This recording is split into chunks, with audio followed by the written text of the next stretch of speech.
Welcome to Unhidden Curriculum, a podcast for the curious.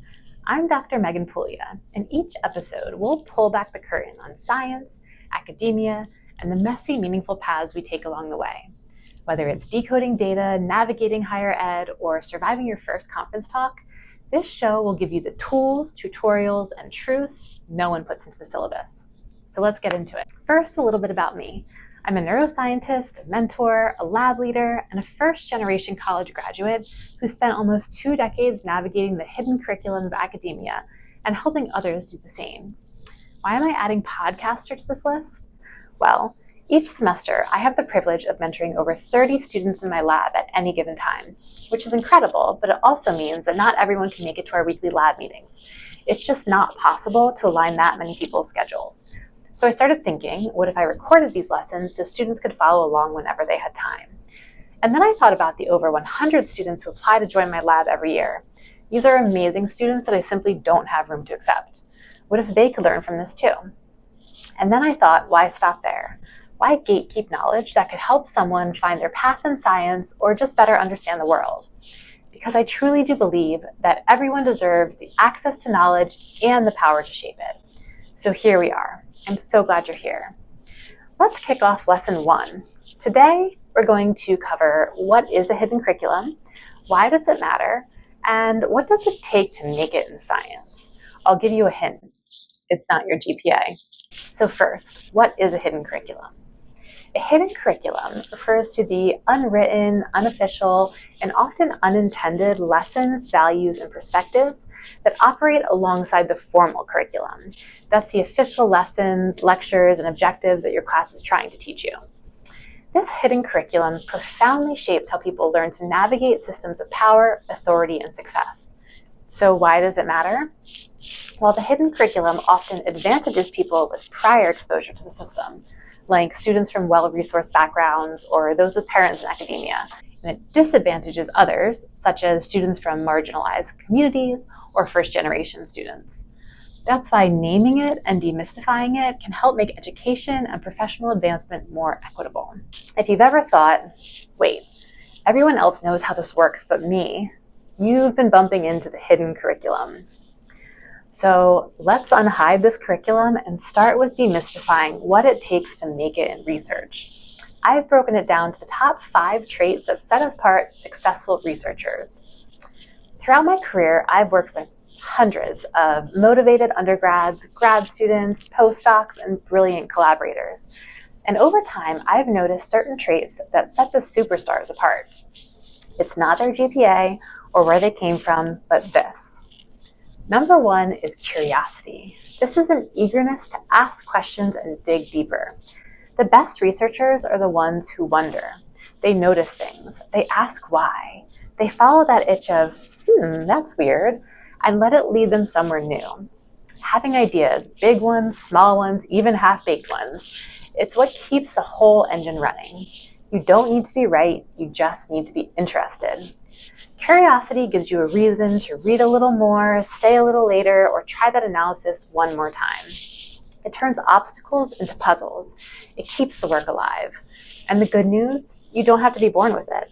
You can practice curiosity by giving yourself permission to ask questions and chase them down. Next episode, we'll talk about how we can take these curiosities and turn them into testable hypotheses through the research process. But for now, start with wonder. You'll be amazed at how many things there are to be curious about throughout your day. Trait number 2 is open-mindedness.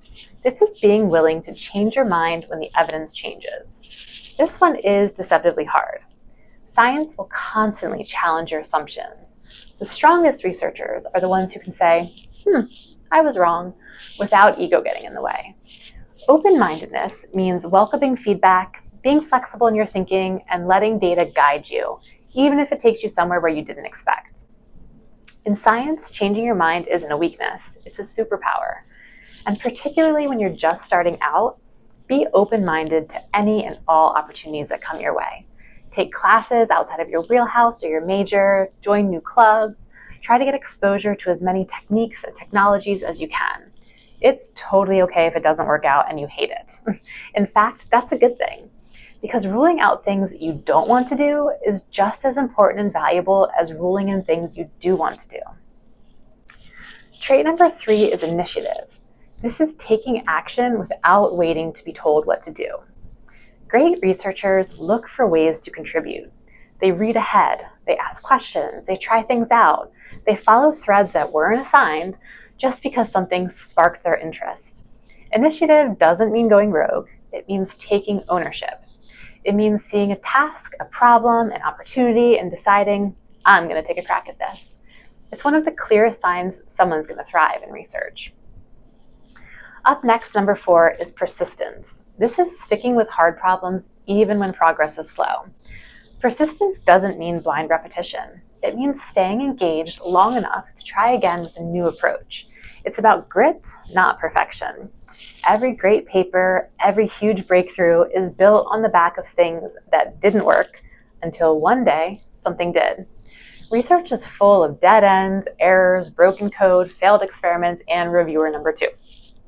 The people who succeed are the ones who keep going when things fall apart. Because trust me, things will fall apart. Don't believe me?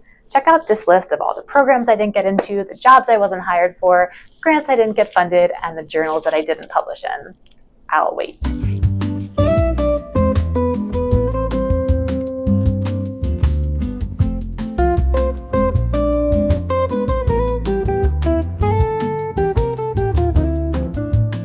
Number 5 is intrinsic motivation.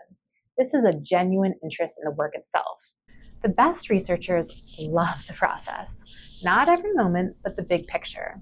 The thrill of the unknown, the joy of figuring something out, the satisfaction of making meaning. When you're intrinsically motivated, you're not just chasing a grade or a resume line or checking a box for your grad school application. You're following something that genuinely matters to you. That kind of motivation is self-sustaining, and it shows. And this is particularly important because there is so rarely the opportunity for instant gratification in science. You launch an experiment and have to wait for the data collection to be complete to see if your hypothesis was confirmed. You submit that grant for funding and wait often over a year to receive information about whether you're going to get funded or not. You submit a manuscript to a journal and wait weeks to months to get reviews back. So if you see any of these traits in yourself already, great. If not, that's okay. Either way, you're in the right place. I'll share how you can start or continue developing these traits in your own work, no matter where you're starting from. So that's it for today's lesson. Did I leave out a trait you think matters most? I'd love to hear it. Drop it in the comments or send me a message. And tell me, what topics are you most interested to learn about next? Thanks for tuning in, and until next time, stay curious.